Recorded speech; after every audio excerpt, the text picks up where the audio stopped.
எல்லாத்தையும் நீ தெரிஞ்சுக்கலாம், எல்லாத்தையும் அடையலாம்.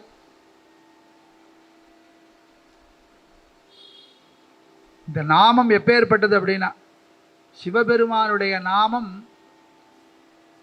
பேராயிரம் பரவி வானோர் ஏத்தும் பெம்மானை பிரிவிலாத அடியார்க்கு என்றும் வாராத செல்வம் வருவிப்பானை மந்திரமும் தந்திரமும் மருந்துமாகி தீரா நோய்தனை தீர்த்தருள வல்லானை திரிபுரங்கள் தீயடத்தின் சிலை கைகொண்ட போரானை புள்ளிருக்கு வேளூரானை போற்றாதே ஆற்ற நாள் போக்கினேனே.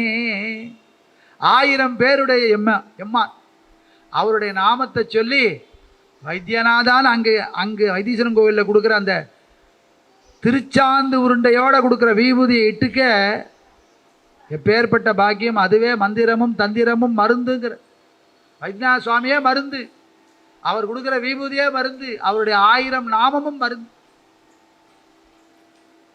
வரைந்து வலம் செய்யுமாறு இங்கு ஒன்று உண்டு. திருமூலர் சொல்றார், நீங்க பிரதட்சணம் பண்ணி பாக்கியத்தை பெறறதுக்கு ஒன்று இருக்கு.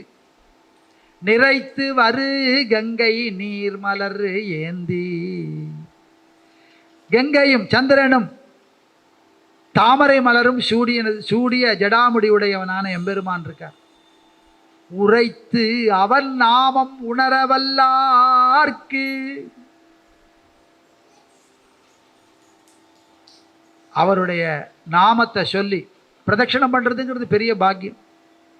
மகாபெரிவா சொல்கிறா, நீங்கள் வாக்கிங் போகிறதுக்கு எல்லாருக்கும் எக்ஸசைஸுக்கு அந்த காலத்திலே போய் சொல்ல ஆரம்பிச்சிட்டா, எங்களுக்கெல்லாம் சுகர் இருக்குது, எங்களெல்லாம் வாக்கிங் போக சொல்கிறா. அவ்வளோதானே, அது போயிடும். பெரிய கோவிலாக உங்கள் ஊர் பக்கம் இருக்கும், அந்த கோயிலுக்கு போயிட்டு இந்த 11 பிரதட்சணம் 22 பிரதட்சணம் 108 பிரதட்சணம் எது பண்ண முடியுமோ பண்ணு.